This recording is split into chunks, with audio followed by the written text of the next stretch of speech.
der zentralen Position, muss Schwanzer unter Vorsicht, dann ist es Fjørtoft, der ist im Strafraum, Tor! Tor! Für die Frankfurter Eintracht, 5:1, herrlich! Hi and welcome to the German Fußball podcast. The boys are back. We are joined back in the studio, and here we are. And we look pretty good in our shirts, no? Well, we do. I mean, the reason I put my World Cup shirt on from 1994 is that we're going into the international break for football fans all over the world. Now, I think the most football fans don't like international break, to be honest. I mean, they love the national team, but they love to have the league games. And Markus has put on, I didn't see that, but he put on the Eintracht Braunschweig shirt in the second Liga. And the good thing, a fun fact about Braunschweig, in the 70s, they were the first German team to put a sponsor on their shirt. Of course, the German Football Association was so against it and was back and forth if we were allowed to do it. And I found some ways to do it. That was quite funny. I would Google that, have a look on that. But the first sponsor they had was Jägermeister. So not only had good choice. I would prefer them with Red Bull. But so that's Eintracht Braunschweig. But it's been a pretty intense weekend in the German Bundesliga. It has, and it also has been for Braunschweig. They won against Karlsruhe 2-1, so they are 16th out of 18th. Not a good season for them so far. Before we go into the round, how was it for you as a player for international breaks? Obviously, the national team, when you played, was pretty good for the majority of the time we were there. But was it a thing that you guys looked forward to? How did the club kind of approach it? What was the general feel? I think that was interesting. I just been finishing a documentary about Erling Haaland. And there's two reasons why I said that, because I'm very proud of the documentary of Erling Haaland. Yes, you should be. But while I did that, one of the films and one of the interviews I did was with Sander Berg of Sheffield United and Martin Ødegaard from Arsenal, of course, and Erling down from Manchester City. And they were sitting at the table at the team hotel. I've been fortunate to play 71 times for my country, 71 caps. And that was the first time, I think I called you afterwards, because I said it was the first time I missed football, because I never missed football. I thought I had my time. I knew the pressure. I was kind of a part of it. But I saw they loved to be good together. Yeah. And the good thing about being an international, you're out there, you're fighting hard, and you're fighting hard for your Norwegian team as well. And especially in the 90s, where we were quite good, and which I put on my World Cup shorts when we qualified in 94 World Cup for the first time since 1938 in Norway. But I think that feeling when you have a national team as now, you so look forward to say hello to your mates. And yes, it's going to be, for example, for the Norwegian players now, it's going to be Slovenia and Serbia. If they get 4 points, they will win the Nation League group, which means that they will be in the top one, which means they will play Germany or England or Spain or wherever, the top teams, Italy. So yes, I look forward to it all the time. But I know there are players, I know there are teams, and I know there are managers that kind of put injury into any player. I think if you check back that Ryan Giggs, the great star, one of the great stars of Manchester United in the 90s, he never played a friendly for Wales. He was always injured. He was so unlucky every time they played a friendly. They replaced the friendlies with Nation League games now, though. So yes, which make it better, but still. The gang that I was a part of, and I also told the players that when I was a team manager, I said, remember, when you die or when they summarize your career, they will always put in your caps or your goals. They will never put on how much money you got to a bank account. And yes, it's important to put up some money for the rest of your life as well. But I think that you should be very proud playing for your country. I was very proud.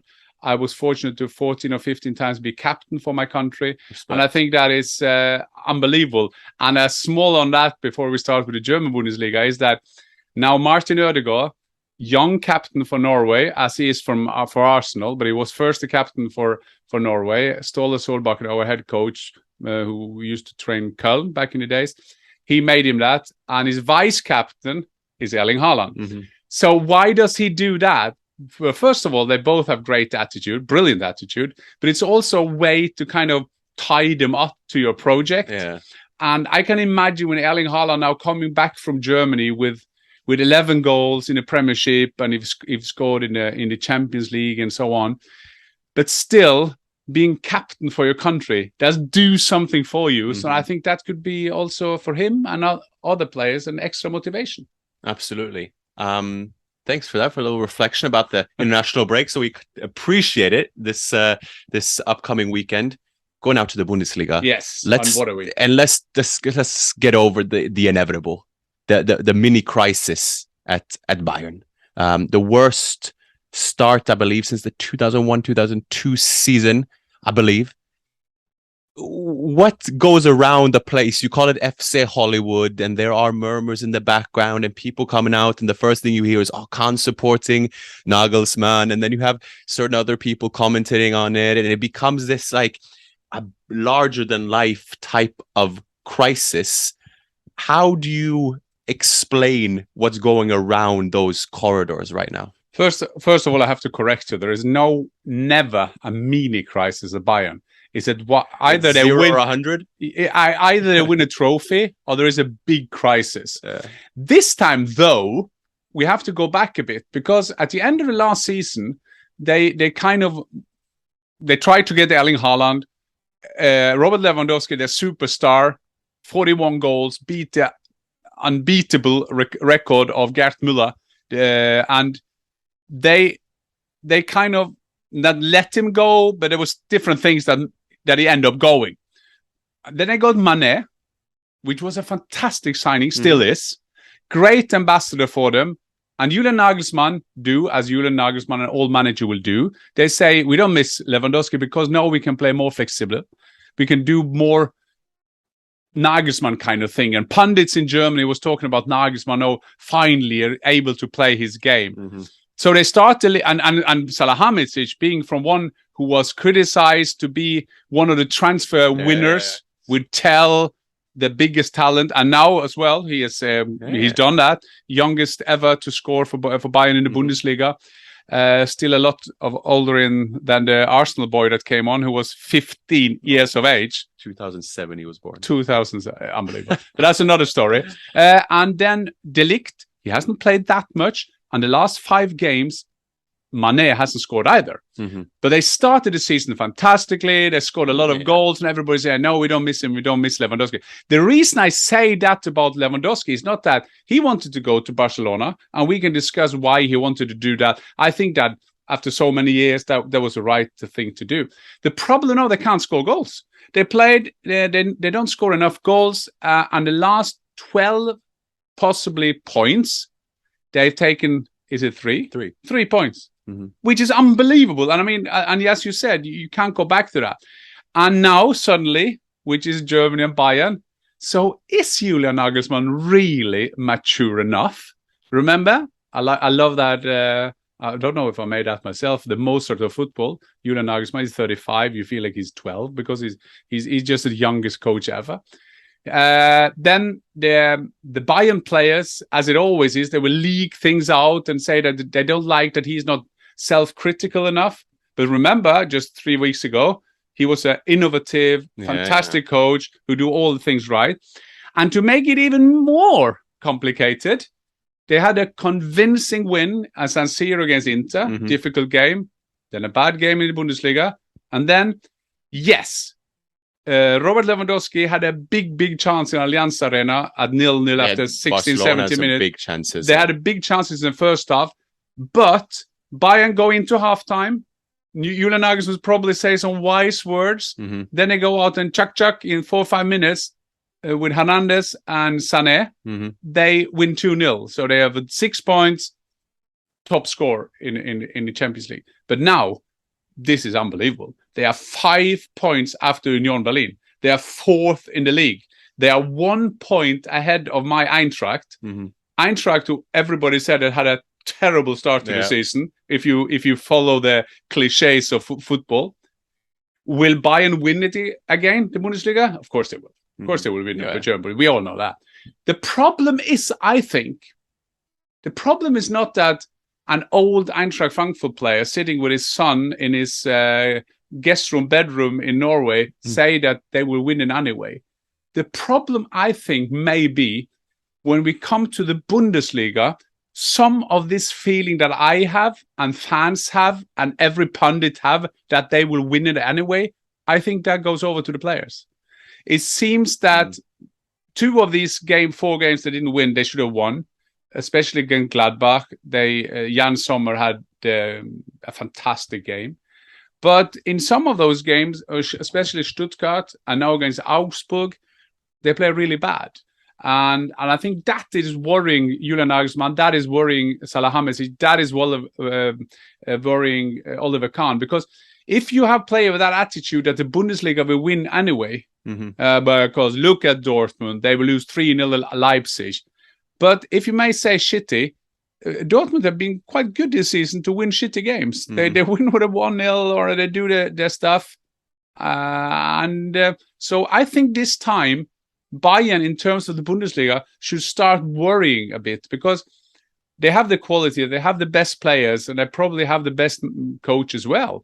But if the mind is not there, if the mind is just there that we can win the Champions League, and now Mané 5 games without scoring goals, to his standards, that is little. But also the fact that it was funny this weekend because Robert Lewandowski keeps scoring. So he kind of remind them all the time that they miss him. Yes, I understand the Bayern fans. They say that is an easy analysis for me, saying that Robert Lewandowski wanted to go and so on and so on. Yes, but they play without a number 9. And you can see it now, this flexibility that they said should be so good when he left. They're just running around. They're just crowded up and different wingers, and then the midfielders come into their position. I can't see how they want to score the goals. And what I miss, and we talked about that in other podcasts, what I do miss is the guy who make that 1-0. Because best goal getters like Erling Haaland or Robert Lewandowski, they make that 1-0. And that makes it easier when you score that in your head, and it makes it easier because the opposition then have to come further forward. So I think this time it is a big crisis in Bayern. And should Nagelsmann start to worry? We see murmurs of Tuchel, obviously, and him having gone the sack at Chelsea. What do you think his standing is within the club? Well, I think his standing is good because, when you fire managers like they did in Leipzig, for example, Oliver Minslav, we will go back to him later when we talk about Christoph Freund, Freund going to Chelsea. But when you fire, well, he lost Nagelsmann. He sold him to Leipzig. Then he got Jesse March. He gave up after just a few games. Tedesco came in, winning the cup, and also secured the Champions League place. Then he's fired, and then Ross is coming. So every coach you fire as a CEO, as a head of sport, says that you did the wrong mistake. So you need a coach to come and do well straight away, or it's getting closer and closer to you.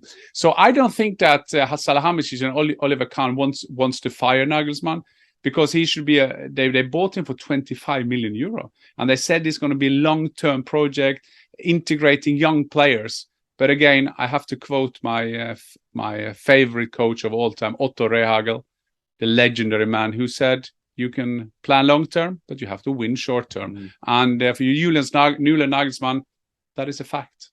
Yeah. I'm not sure that he wants to have this international break, talking of the breaks, because when you lose, like they did in Augsburg, you want to play a home game winning 4-0 tomorrow. So I'm not sure that Julian Nagelsmann will have the best time of his life.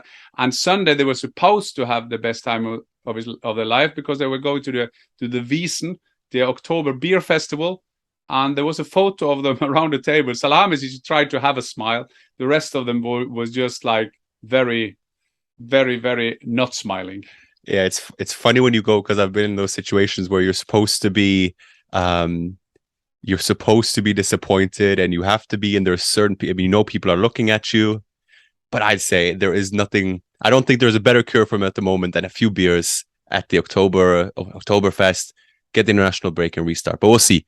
We can do a Bayern special at a later point. We have other teams to go through. Yeah. And let's go through some of the call it transfers on the executive side. You mentioned briefly Freund from Salzburg to Chelsea. Give the audience a little insight into who he is and what he can bring to Chelsea. Two interesting signings. One is, as we talk, not officially confirmed. That is Freund going to Salzburg. Max Eberl from Gladbach to Leipzig. That is confirmed as we speak. The funny thing is that these are two persons I know. Quite, I'm not saying quite good, but as you do in football, two great lads, two great human beings, two very likable persons, two people that inspire me. And I with Freund, I was with him at Stamford Bridge on Wednesday. Salzburg play there, and I worked for Austrian TV on the game, and I joked with him that just stay, or will you dare? He kind of the further off the camera. So the furthest thing I can go that he went and said, of course, it's a compliment to the job he has done at Salzburg to doing that. So understand that Red Bull Salzburg, of course, is a part of the Red Bull construction. Freund came on as a kind of trainee to Ralf Rangnick.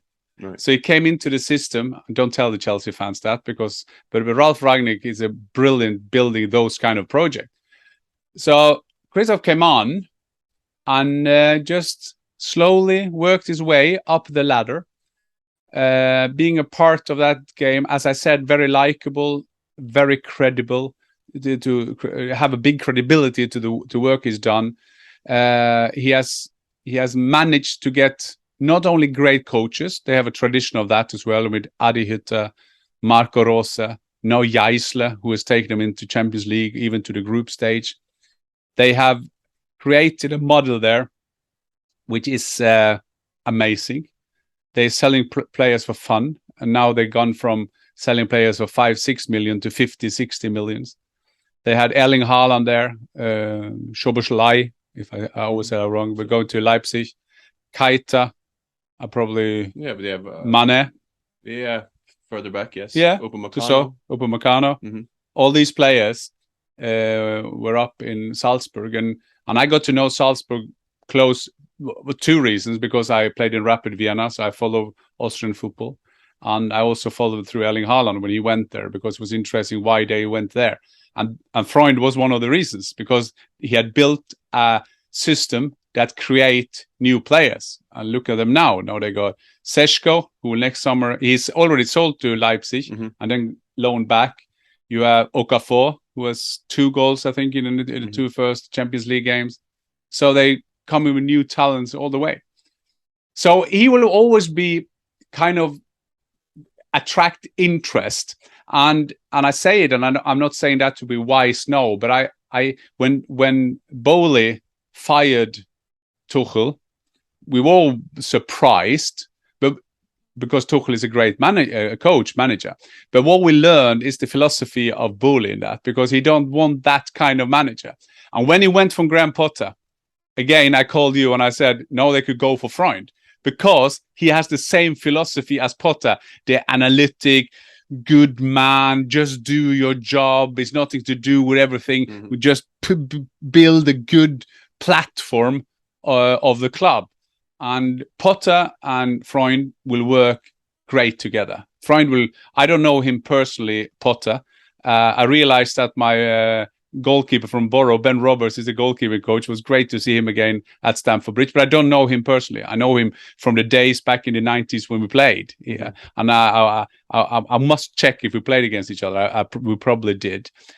So I didn't remember him of that. But I follow his career when he going to Sweden, going to Swansea and Brighton, now to Chelsea. So that philosophy is great for Chelsea. It's a great signing. And of course, the owners, or Bowley, you can say a lot about him, but he's a typical American, successful in what he's tried to do. Maybe he should have done a bit more background thinking, but still, you see that he wants those kind of people in, and I kind of like that, because I think that people who is good people and love to work and love to make a philosophy, they should have also a place in the top teams. And so you mentioned Freund. We had Max Eberl, who we have discussed on the podcast over the last couple of weeks, in which you've said he is on his way to Leipzig. And funnily enough, we had Gladbach Leipzig in a game. We cannot call it the Max Eberl derby, but either way, Gladbach won deservedly against Leipzig. And it's one of those where you just cannot seem to wrap your head around who and what Leipzig are this season. Now, and Marco Rose, after winning 3-0 against Dortmund, and his former club, then he lose 3-0 against another former club, Gladbach, and deservedly so. But I think Leipzig this season, this is again Champions League. You have to just make sure that you surely have enough good players to do that. Mm-hmm. So Marco Rose need to have a good year with Leipzig and stabilize that like Tedesco did. He took over from Jesse March, Tedesco, and now Tedesco is gone, and Rose has to sort out what Tedesco did, which is typical in German football. But back to Max Eberl. Max Eberl did a fantastic job at Gladbach, building them up to a regular, more or less, in the Champions League. Had some great games where I worked with him there. I met him at an event in Berlin. I so enjoyed his company. Still keep in touch. He's like a brilliant human being. He's one of those you want to work with. Then something happened to him that a lot of leaders it happened to, but maybe not everybody is open to, is that he got, I wouldn't say mental issues. He got exhausted, kind of depression kind of thing, you know? He was open about it. I said, I need some time out. And he went to his cottage. Not many do that during, and he would just stay there, came back, but then he realized, I don't have the power. I'm like you said. I'm exhausted. So then he agreed to leave his job at Gladbach, but he's still paid by them. So RB Leipzig now they have to pay a fee for him, and it has to be said as well that it's not been not uncontroversial, because he's been an advocate for. That family kind of thing, feeling, building up a tradition club like Gladbach. Gladbach, a fantastic team in the 70s when they were competing with Bayern.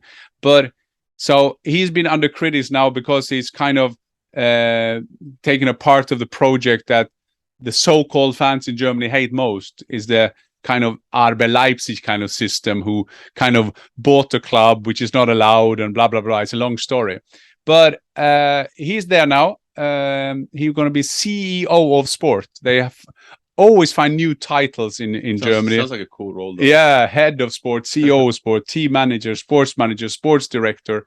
And then you have Minslav, who will be his boss, was also linked to Chelsea as a kind of CEO of Chelsea, Minslav. So Max Eberl will start the 15th of December. So this is very exciting. I think that RB Leipzig has got one of the best in the business. I think that's it's been a job, not the same job, but defined as the same job as since Markus Krösche went to Eintracht Frankfurt. So that's where he goes in. So it's a great signing by RB Leipzig. And then let us take the rest of the games, and we'll start top of the table, and we keep being, I don't know, a bit taken aback by the fact that we keep mentioning these teams on the top of the table, but we have Union Berlin. We have the infamous now Becker, Subachu, or Jordan, whatever you might be called, linking up with each their goal. Becker now, the top scorer. I think he's involved now in 9 of the 15 goals Union Berlin have this season. Incredible. And we have 2 Norwegians there as well, which we should be proud of. Absolutely. It's Ryerson and Torsby, both there. And Union Berlin is top of the league. 5 points. 5 points ahead of mighty Bayern Munich. And you mentioned it briefly, but in terms of Bayern coming back, and it certainly has an effect on maybe their psychology, the Bayern players, but it's one of those, let's enjoy it while we can, huh?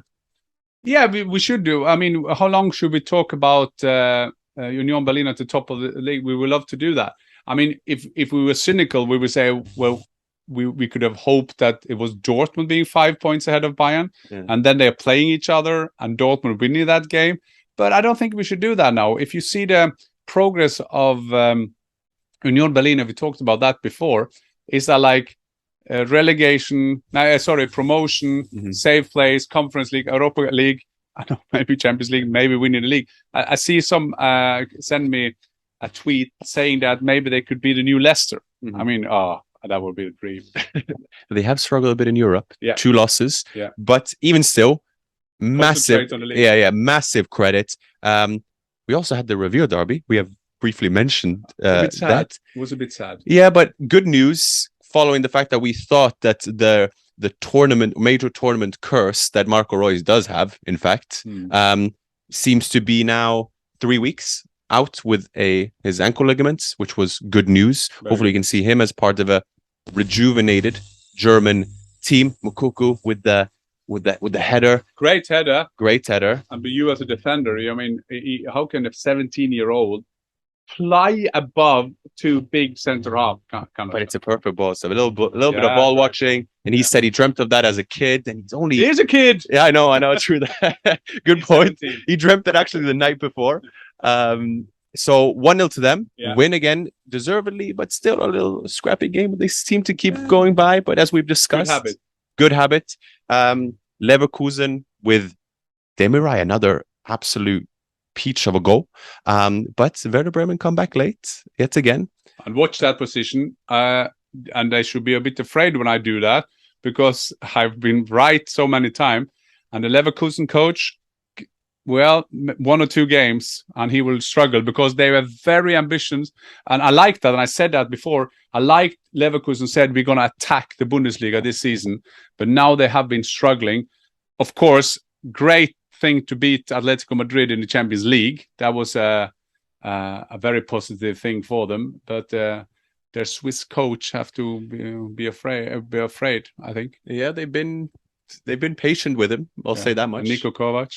Yeah, exactly. We were talking about him before, not losing a game. Mm-hmm. But it's tough for some of these coaches. If we go quickly through it, we had Mainz who equalized very, very, very late on against the Hertha. That seems to be getting steadily better. We have Leverkusen, obviously we mentioned, and we had Bochum, who under the first game after Thomas Reis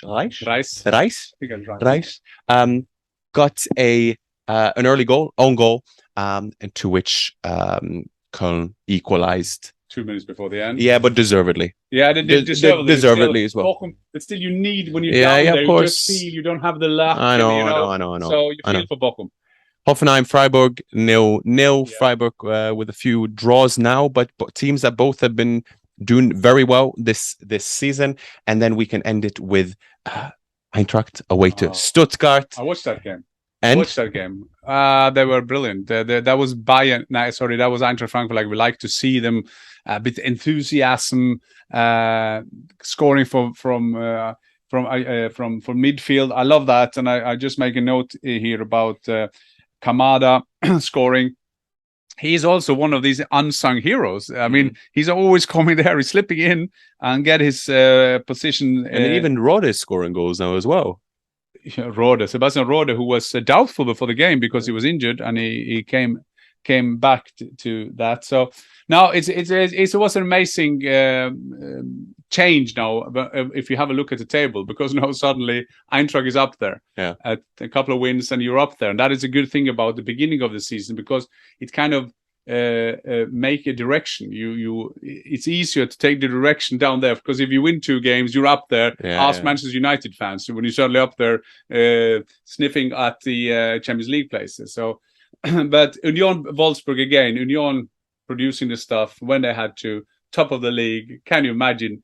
And I say it again, if you want to go to a fantastic place to watch football, go to Union Berlin. It's going back a bit in the past, but in a modern way. Great story with Union Berlin again. Perfect. That is us reporting from the Fjørtoft basement. Seoane and Kovac stay another week or a couple of weeks. We'll see. That is a problem with the international break, because they say it's good for the coaches under pressure to get a week. I'm not sure of that. Yeah. I said yesterday, I worked with the Premier League this week, and I said, I got a feeling that, for example, Brendan Rodgers could get a very long international break. So, because then you have time to sit down, you have to analyze. And if the people in head, for example, in Leverkusen with Simon Rolfes, he will sit down with his coach, and maybe he doesn't believe in the ideas he has to get out of it. Or Schmatke in Wolfsburg. I won't believe you. I don't understand how we get out, because you can't say, Brendan Rodgers, for example, he say, we have to play good, we have to do the passing, which they do. They're good going forward. Madison, I love his goal and everything, but they conceded 11. So when he talks with his head of sport, they will sit down with him and say, yeah, but how are you going to stop conceding on set pieces? How are you going to stop conceding goals? And if you can't give a convincing answer, you're gone. A lot of time to think for the executives and the ones making the decisions. We will be back, I reckon, some point next week. Yeah, we have to follow the international. Yeah, we have to. German players in the international. And of course, we'll talk about Norway and Germany, of course, warming up now for Qatar World Cup. And the great news, like Markus said, is that Marco Reus could be back. He's missed World Cup medal. He could have won the gold with Germany. He was the star player ahead of that. But you can ask Mikael Ballack, happened the same to him before the 2002, when he going to South Africa in the World Cup. So that happens. Yeah, more international football trivia we will continue with for next week. For this time, goodbye. Auf Wiedersehen. Thanks for watching, and please subscribe. And if you have any comments, any issues, themes that you want us to discuss, give us a comment, and we always reply to that. And if you know something that we don't know, which you probably do, just give us a shout.